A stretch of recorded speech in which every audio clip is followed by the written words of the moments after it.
कड़वी बहू। कोई कोई बहुएं मायके से ये बात बांध कर ही आती हैं कि उन्हें ससुराल में ना तो बसना है और ना तो ससुराल को बसने देना है। ओहो, कब ये शादी की सारी रस्में खत्म होगी? मुझे तो सिर्फ ये निखिल से मतलब है। ये उसका परिवार भी ना, अरे छोड़ क्यों नहीं देते ये लोग मेरे निखिल को? तभी वहां सासू माँ आ जाती है। अरे थक गई होगी ना बहू, जा जल्दी से कपड़े बदल ले। हाँ, अभी ना शादी के 2-4 दिन साड़ी पहनना, फिर सूट डाल देना। नीचे मेहमान है, जल्दी से आजा। मुंह दिखाई की रस्म शुरू ही होने वाली है। मोहल्ले की सारी औरतें आई हैं तुझे देखने। ये पहला मौका था जब पल्लवी और उसकी सास का आमना सामना था। सास को लगता है कि पल्लवी उसकी बात को सुन रही है, वो वहां से चली जाती है। लेकिन अरे पता नहीं क्यों बहू कुछ बोली नहीं, ना नमस्ते ना राम राम। अरे थकी होगी बेचारी, वैसे भी बहुत काम होता है ना शादी में दुल्हन का, भारी कपड़ा गहना, थोड़ा आराम करने देते। अरे हाँ, बस 2-4 दिन की रस्में और हैं, फिर तो सोना ही है ना। लेकिन तभी सास की नज़र बहू पर पड़ती है, जो जींस और टॉप पहनकर खड़ी होती है। अरे पल्लवी, ये क्या पहना है? मोहल्ले की सारी औरतें आई हैं, साड़ी पहनकर आओ ना। मैंने तो बोला था कमरे में बहू को कि कुछ दिन के लिए तो साड़ी पहन लो, फिर जो मर्जी पहनना। देखिए, मैंने जो पहन लिया वही फाइनल है। जिसे करना है रस्म करे, नहीं तो मैं चली सोने। निखिल को पल्लवी पर गुस्सा आ जाता है। वो उसे कुछ बोलने ही वाला होता है कि अरे रुको रुको, ठीक है कोई बात नहीं बहू, ये लो चुनरी सर पर रखकर बैठ जाओ। सास के कहने पर नहीं, बल्कि निखिल के गुस्से को देखकर पल्लवी सर पर चुन्नी लेकर पूरी रस्म करवाती है। बहू रस्म के बाद कमरे में जाती है। ये क्या मजाक था? मतलब मोहल्ले की औरतें पागल हैं या तो मेरा परिवार? अरे तुम नई बहू हो, तुम साड़ी सूट तो छोड़ो, सीधा जीन्स में। तो मैं क्या पहनूं शादी के बाद, ये भी तुम लोग डिसाइड करोगे? अरे बहू बनकर आई हूँ मैं, नौकरानी नहीं। गंवार औरत, किस माहौल में कैसे कपड़े पहने जाते हैं ये तो कोई भी बता देगा। मुंह दिखाए में बिना सर पर कपड़े रखे कौन बैठता है? देखो पल्लवी, अब वो सब छोड़ो, तुमको मेरे घर में माँ पापा के कहने पर ही चलना होगा, नहीं तो मुझे नहीं लगता कि हम लोगों की आगे तक चल पाएगी। निखिल पल्लवी को साफ बात बोलकर निकल जाता है। पीछे से पल्लवी अब सास ससुर से और नफरत करने लगती है। सच कहती है माँ, ये सास ससुर किसी के सही नहीं होते। अरे मैंने जींस पहना था तो क्या प्रॉब्लम हो गई? रस्म तो हुई गई ना। लेकिन नहीं जी, भेज दिया इन्हें भड़काकर। अब तो मैं इन्हें इनके माँ बाप से दूर करके रहूंगी, चाहे जो हो जाए। पल्लवी अब हर वक्त सास ससुर को परेशान करने का बहाना देखती रहती। फिर एक दिन, बहू तेरे ससुर जी को ना चावल बहुत पसंद है, तो बना दिया करना। मैं बेरा या वेटर नहीं हूँ जो हमेशा खाना बनाकर खाना खिलाते रहूं। और वैसे भी मैं आप लोगों पर विश्वास कैसे करूं? क्या पता आप लोग मुझे जान से मारना चाहते हो। नहीं, मुझे नहीं रहना आप लोगों के साथ। निखिल को गुस्सा आता है। वो बिना खाना खाए घर से बाहर चला जाता है। ऐसा पहली बार हुआ है कि निखिल घर से बिना खाना खाए गया हो। तो क्या बोलना चाहती है आप? हाँ, कि मेरे कारण गया है बिना खाए? अरे बाहर गया है तो बाहर खा भी तो लेगा। बहू कमरे में चली जाती है। ससुर सास को देखती है और सास ससुर को। सोचा था घर में बहू आ जाएगी तो थोड़ा घर चहकेगा, बेटी का सुख बहू से मिलेगा, लेकिन कोई बात नहीं जी, बच्ची है, समझने में वक्त लगेगा, धीरे धीरे समझ जाएगी। खाना ही तो बनाना है ना, मैं बना लेती, गलती मेरी ही थी।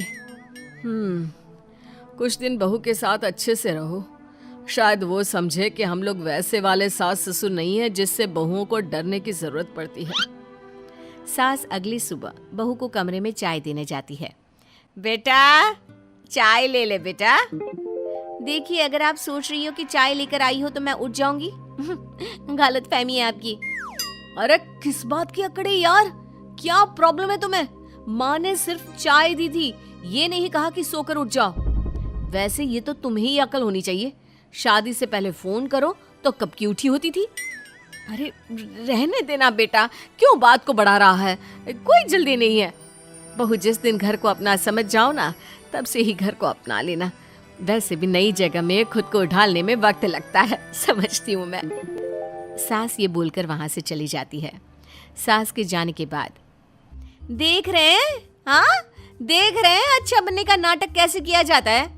अरे मैंने भी दुनिया देखी है। बहू को कमरे में चाय लाकर देने का मतलब क्या होता है? अच्छा, जरा मुझे भी बता दो, मतलब क्या होता है? मुर्गी को खिला पिलाकर जब दाना दिया जाता है ना, फिर उसके साथ क्या होता है? काट दी जाती है।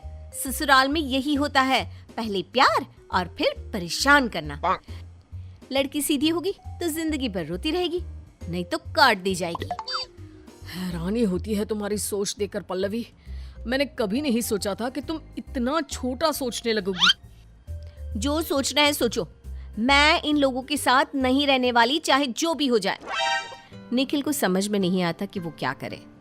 जिस बीवी को शादी होकर आए 2 दिन भी नहीं हुआ, उसे कैसे समझाए।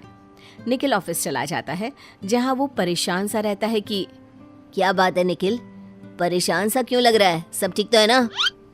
अरे नहीं यार, क्या छिपाना तुझसे। वैसे यार तू मेरी मदद कर सकता है। तू भी तो माँ पापा से अलग रह रहा है ना। तो यार तुझे क्या जरूरत आ गई ये पूछने की? अरे परसों ही तो शादी हुई है तेरी।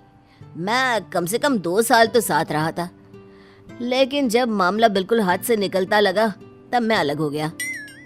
यार मैं मम्मी पापा से अलग नहीं रह सकता हूँ, कुछ और आइडिया देना। तभी एक और दोस्त आ जाता है। इससे क्या मदद मांग रहा है? ये तो अलग हो गया है। माना मैं अलग हो गया हूँ माँ पापा से, लेकिन बता सकता हूँ कि क्या नहीं करना चाहिए था मुझे। अरे हाँ हाँ प्लीज बता देना यार। देख, शादी के वक्त ही माँ को ये बता दो कि बीवी जरूरी है, और बीवी को बता दो कि माँ। साफ बोल दो, मैं नहीं रहूंगा ना माँ के बिना ना बीवी के।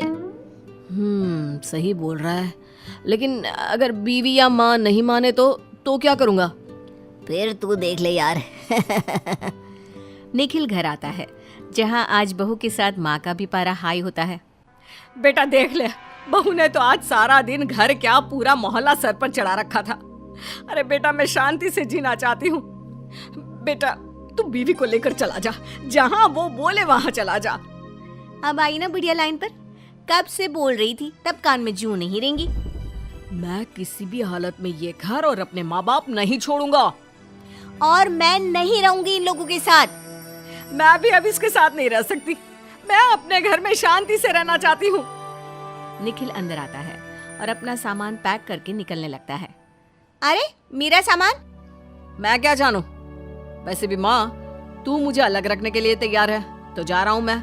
और पल्लवी, शादी से पहले मैंने ये हमेशा कहा था कि मेरे लिए मेरे माँ पापा बहुत जरूरी है। मैं उन लोगों को किसी हालत में नहीं छोड़ सकता। लेकिन तुम उनके साथ रहना नहीं चाहती, तो तुम अपना देख लो और मैं चला। और हाँ पल्लवी, तुम्हारे भाई को फोन कर दिया है, वो आता ही होगा तुम्हें लेना। तभी पल्लवी का भाई आ जाता है।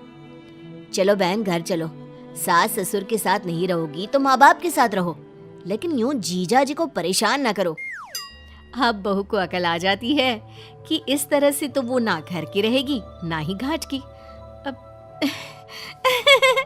मैं तो मजाक कर रही थी, माफ करिए सासू माँ, पिताजी। ए जी वापस आ जाइए, अब मैं ठीक से रहूंगी।